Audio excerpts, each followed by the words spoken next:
John chapter 19.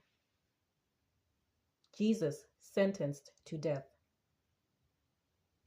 Then Pilate took Jesus and had him flogged. And the soldiers wove a crown of thorns and put it on his head, and they dressed him in a purple robe. They kept coming up to him, saying, "Hail, King of the Jews!" and striking him on the face. Pilate went out again and said to them, "Look, I am bringing him out to you to let you know that I find no case against him." So Jesus came out, wearing the crown of thorns and the purple robe. Pilate said to them, "Here is the man." When the chief priests and the police saw him, they shouted, "Crucify him! Crucify him!" Pilate said to them, "Take him yourselves and crucify him. I find no case against him."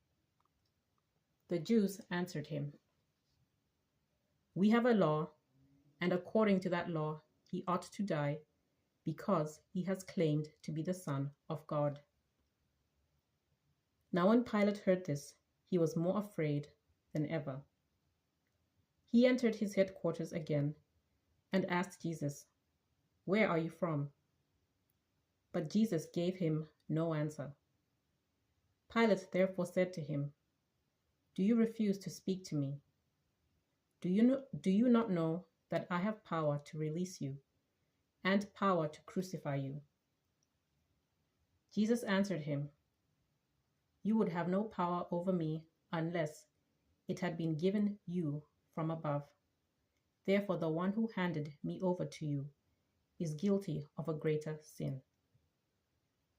From then on, Pilate tried to release him, but the Jews cried out, "If you release this man, you are no friend of the emperor. Everyone who claims to be a king sets himself against the emperor."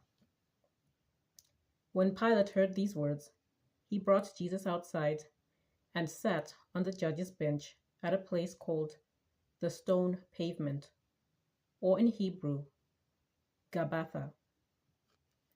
Now it was the day of preparation for the Passover, and it was about noon. He said to the Jews, "Here is your king." They cried out, "Away with him! Away with him! Crucify him!" Pilate asked them, "Shall I crucify your king?" The chief priests answered, "We have no king but the emperor." Then he handed him over to them to be crucified. The crucifixion of Jesus. So they took Jesus, and carrying the cross by himself, he went out to what is called the place of the skull, which in Hebrew is called Golgotha. There they crucified him, and with him two others, one on either side, with Jesus between them.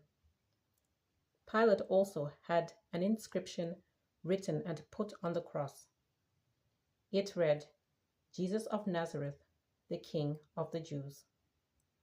Many of the Jews read this inscription because the place where Jesus was crucified was near the city, and it was written in Hebrew, in Latin, and in Greek. Then the chief priests of the Jews said to Pilate, "Do not write, 'The King of the Jews.'" But this man said, "I am the King of the Jews." Pilate answered, "What I have written, I have written." When the soldiers had crucified Jesus, they took his clothes and divided them into 4 parts, one for each soldier. They also took his tunic. Now the tunic was seamless, woven in one piece from the top. So they said to one another, "Let us not tear it, but cast lots for it to see who will get it." This was to fulfill what the scripture says, "They divided my clothes among themselves, and for my clothing they cast lots. And that is what the soldiers did. Meanwhile, standing near the cross of Jesus were his mother and his mother's sister, Mary the wife of Clopas, and Mary Magdalene. When Jesus saw his mother and the disciple whom he loved standing beside her, he said to his mother, "Woman, here is your son." Then he said to the disciple, "Here is your mother." And from that hour the disciple took her into his own home. After this, when Jesus knew that all was now finished, he said, in order to fulfill the scripture, "I am thirsty." A jar full of sour wine was standing there. So they put a sponge full of the wine on a branch of hyssop and held it to his mouth. When Jesus had received the wine, he said, "It is finished." Then he bowed his head and gave up his spirit. Jesus' side is pierced.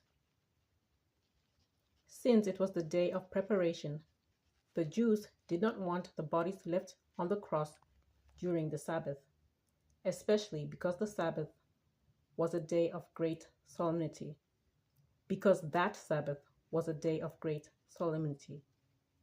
So they asked Pilate to have the legs of the crucified men broken and the bodies removed.